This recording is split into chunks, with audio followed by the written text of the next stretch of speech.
Welcome back, my gardening friends. Well, it's the autumn fall and my annual leaf collection. It's November the 10th and I've been really struggling to collect the leaves on the evening, mainly because I go to work in the dark and come back in the dark. It's far too late. So this weekend I'm going to try and collect as many as I can, and we've had quite some damp weather, so these leaves are nice and wet. Now that's going to probably help me, because in the past you've probably already seen that the leaves were a little bit dry. These have been open to the rain. There's about 3 or 4 bags in here now, and you may be able to see some of the coffee grounds. Now I'm just going to show you now.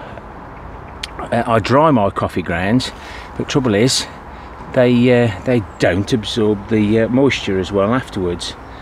So this is the this year's leaves, and I'm going to be using the coffee grounds as one of the activators. This is how it comes in the bag, and that's what it looks like afterwards. Now this is what I dry, because you cannot store the coffee grounds in that form. Because they're a good activator, they go mouldy green and really get going really quickly. These are powder dry. It takes a while, but it's a great way to store them, especially when you put them on your compost bin, etc. Because I tend to have a full week collecting the coffee grounds, dry them, and then I've got enough for a short period of time. So it's ideal now in the winter or autumn to get these coffee grounds that won't last, but they'll be used straight away. Now remember this find, well, that's going to be for my coffee grounds that are a little bit damp. They will go mouldy, they will go green, but they'll still do the same job. And also I shall be adding some of my urine. That's my bucket on the left, and that's the wife's bucket on the right. I very much doubt it. It's been there a long time, but I normally put it on the wood chips to help break the wood chips up, so I'm going to be using a bucket of this. And as always, if it smells, it's good stuff. Don't want to spill that on me.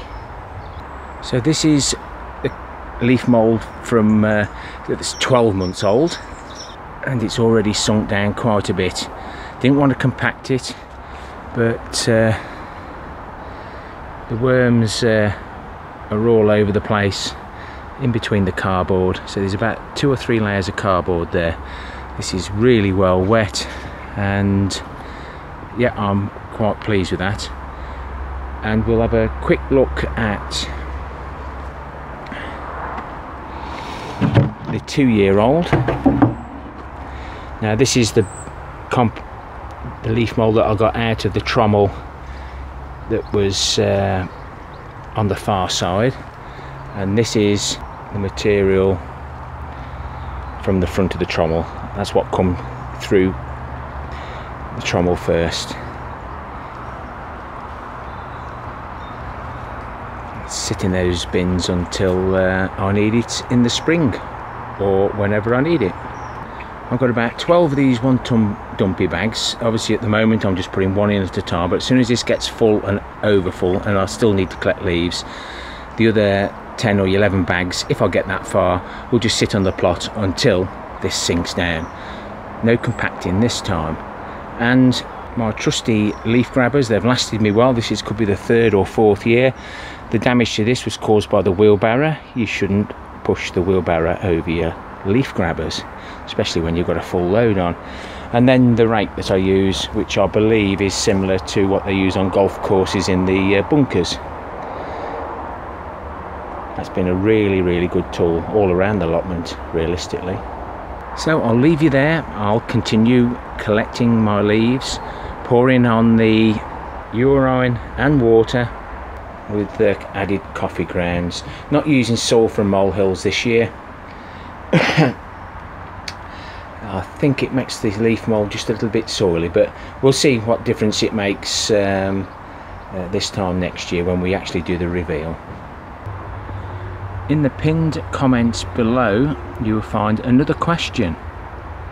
This question you can keep to yourselves until my premiere video comes up and the live comments.